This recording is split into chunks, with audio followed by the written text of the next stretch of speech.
Study IQ IAS, अब तैयारी हुई अफोर्डेबल।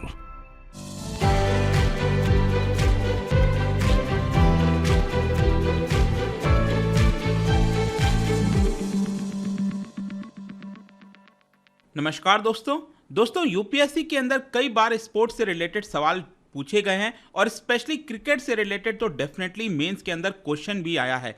तो यहाँ पर आपको पता होना चाहिए जब भी कोई कंट्रोवर्सी होती है स्पोर्ट्स से रिलेटेड, क्रिकेट से रिलेटेड, तो उसके बारे में आपको डेफिनेटली पता होना चाहिए। अब हुआ क्या है कि भारत और इंग्लैंड के बीच में ओडीआई मैच चल रहा था। मैं वुमेन इंटरनेशनल क्रिकेट की बात कर रहा हूँ। 50-50 ओवर का जो मैच होता है वो मैच हुआ था अभी 24 सितंबर को, और उसके अंदर यहाँ पर कंट्रोवर्सी इरप्ट हो गया जिसको बोला जाता है कई बार मैनकडिंग के बारे में। तो ये आप देख सकते हो, दीप्ति शर्मा's dismissal of England's Charlotte Dean sparks debate. तो इसको लेकर काफ़ी ज़्यादा डिबेट होने लगा। इंग्लैंड के कई सारे जो प्लेयर्स हैं, करंट प्लेयर्स हैं मेन इंटरनेशनल क्रिकेट टीम से, या फिर अगर फॉर्मर प्लेयर्स की बात करें, उन्होंने यहाँ पर क्रिटिसाइज़ किया भारत को। लेकिन यहाँ पर जो भारत की तरफ से बयान दिया गया कि नहीं, ये जो डिसमिसल हुआ है वो सब कुछ सही है। तो इसको डिटेल से समझेंगे कि ये हुआ क्या है, मैनकडिंग किसको कहा जाता है, ये शब्द आया कहाँ से। तो काफ़ी कुछ जानने को है, चलिए आगे बढ़ते हैं। लेकिन उसके पहले ध्यान रखिएगा दोस्तों, अगर आप यूपीएससी की तैयारी कर रहे हैं, आपके पास अच्छा मौका है।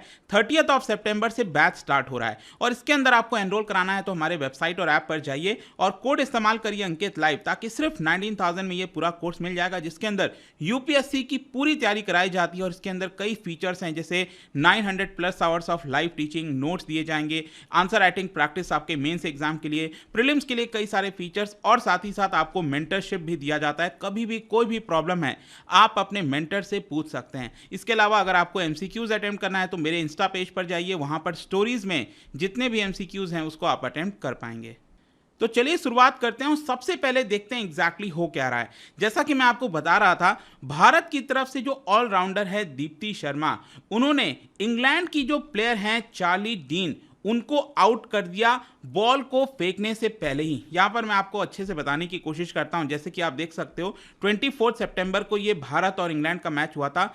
3 ओडीआई मैच खेले जाने थे और पहले 2 ओडीआई मैच में भारत, जो वुमेन टीम है भारत की, उन्होंने ऑलरेडी हरा दिया था और ये तीसरा ओडीआई मैच चल रहा था। और इसमें आप क्लियरली देख सकते हो, ये 50-50 ओवर का मैच होता है। तो भारत की तरफ से पहले बैटिंग की गई, 169 रन बनाया गया और भारत ऑल आउट हो गई थी 45 ओवर्स में ही, ठीक है। उसके बाद सेकेंड बैटिंग थी इंग्लैंड की। अब इंग्लैंड को जीतने के लिए 170 चाहिए थे। अब हुआ क्या, इंग्लैंड का अगर आप देखोगे तो इनका ऑलरेडी आउट हो चुके थे 118 फॉर 9 विकेट, मतलब 118 रन, और 9 विकेट इंग्लैंड का ऑलरेडी गिर चुका था। अब इंग्लैंड बहुत मुश्किल से करते करते आप कह सकते हो यहां पर 153 तक पहुंचा। 153 पे 9 विकेट था और इनको सिर्फ 16 रन, यहां पर 16-17 रन चाहिए था इसको जीतने के लिए। और ऐसा लग रहा था कि क्योंकि 118 रन से ऑलरेडी यहां पर आ चुके हैं, तो मोस्ट प्रोबेबली, क्योंकि ओवर भी बचा था, 43 ओवर ही हुआ था, अभी यहाँ पर 6-7 ओवर बचा हुआ था, तो इनको 17 रन बनाने में शायद उतनी प्रॉब्लम नहीं आएगी और ये इंग्लैंड मैच जीत सकती थी तीसरा वाला। लेकिन होता क्या है यहाँ पर कि जो दीप्ति शर्मा है उन्होंने आखिरी विकेट गिरा दिया। लेकिन ये गिराया कैसे, आप देखो, दीप्ति शर्मा यहाँ से बॉल करने जा रही थी, आपको पता ही है ये क्रीज है यहाँ पर, और बैट्समैन जो होता है ये नॉन स्ट्राइकर एंड है, मतलब कि बॉल इनको फेंकना था यहाँ पर। लेकिन बॉल फेंकने से पहले ये अगर आप देखोगे ना, यहाँ पर डीन है, जो वुमेन की प्लेयर हैं, डीन है, और आखिरी विकेट बचा हुआ था।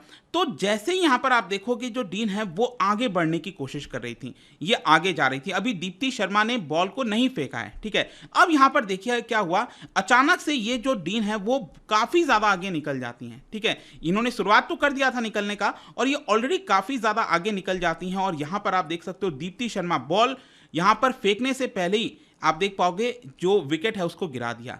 तो एक प्रकार से बॉल अभी फेंका भी नहीं गया, लेकिन विकेट गिर गया एक प्रकार से, ठीक है। और इसी को लेकर काफी ज्यादा क्रिटिसिज्म होने लगा कि ये स्पिरिट ऑफ द गेम नहीं है, मतलब कि भारत को सलाह दी जा रही थी इंग्लैंड के द्वारा कि ये स्पिरिट ऑफ द गेम में नहीं आता है, ऐसा नहीं करना चाहिए था, यहाँ पर आपको पूरा गेम कंप्लीट करना चाहिए था, आखिरी विकेट गिरा था, आपने चीटिंग से इस तरह से विकेट जो गेम है उसको जीतने की कोशिश की। जैसे कि आप देख सकते हो इंग्लैंड के जो प्लेयर सैम बिलिंग्स हैं उनके द्वारा ये ट्वीट किया गया, there is solid not a person who has played the game that think this is acceptable, just not cricket. तो इस तरह का हुआ। लेकिन भारत की तरफ से भी आप देख सकते हैं जो वीरेंद्र सहवाग हैं उन्होंने कहा, funny to see so many English guys being poor losers, मतलब उनका एक इशारा था कि आप ही गेम को इन्वेंट करते हो, उसके रूल्स को बनाते हो और आप उसको खुद ही भूल जाते हो। यहाँ पर रूल साफ साफ कहता है कि जो प्लेयर है उसको आगे नहीं जाना चाहिए था। कहने का मतलब यह है कि दीप्ति शर्मा जब तक बॉल को नहीं फेंक देती तब तक नॉन स्ट्राइकर जो बैट्समैन है उसको अपना बल्ला क्रीज के अंदर ही रखना चाहिए, उसको बाहर नहीं जाना चाहिए था।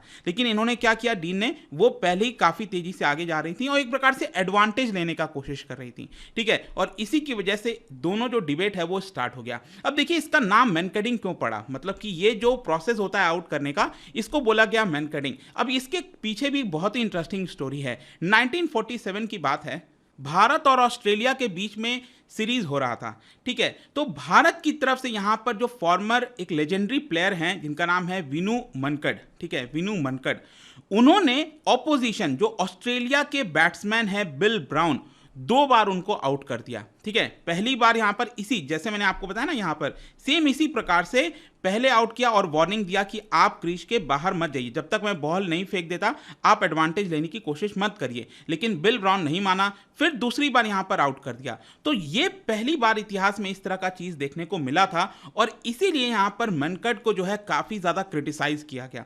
मनकड को बोला गया ये स्पिरिट ऑफ द क्रिकेट में नहीं आता है, आप ऐसा नहीं कर सकते।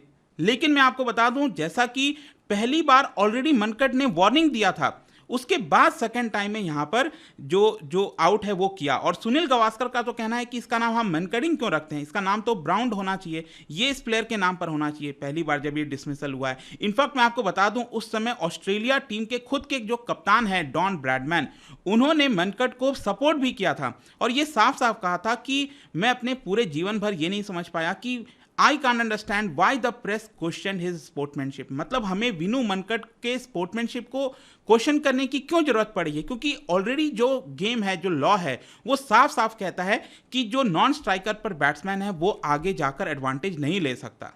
तो एक प्रकार से डॉन ब्रैडमैन ने भी कहा कि विनू मनकड को जो है क्रिटिसाइज नहीं करना चाहिए। खैर जो भी है, लेकिन इसका जो नाम है एक प्रकार से उस समय से मनकडिंग करके और ये चलने लग गया। अब यहां पर क्वेश्चन ये है कि लॉज क्या कहता है और कौन बनाता है। आप ध्यान रखिएगा, 1787 में एक क्लब बना था जिसका नाम है Merrill born cricket club, MCC इसको कहा जाता है। आप इसको कंफ्यूज मत कर लेना एमसीजी से, वो मेलबर्न क्रिकेट ग्राउंड होता है, वो एक अलग है ऑस्ट्रेलिया का, ठीक है। हम यहां पर बात कर रहे हैं MCC, Merrill born cricket club, ठीक है। और ये जो क्रिकेट क्लब है ना, ये ओन करता है लॉर्ड क्रिकेट ग्राउंड को। आपको पता ही है, बहुत ही फेमस और एक लेजेंडरी क्रिकेट ग्राउंड है लॉर्ड्स, हर एक का सपना होता है लॉर्ड्स में खेलने का, तो लॉर्ड्स को ओन किया जाता है। और उसी समय से ये जो क्रिकेट के लॉज हैं उसको बनाते रहते थे और आज भी इस क्रिकेट क्लब का काफ़ी बड़ा इन्फ्लुएंस है विश्व इंटरनेशनल क्रिकेट में अगर हम देखें तो इनके द्वारा यहाँ पर जो लॉज वगैरह हैं क्रिकेट के वो बनाए जाते हैं, एक प्रकार से कस्टोडियन है।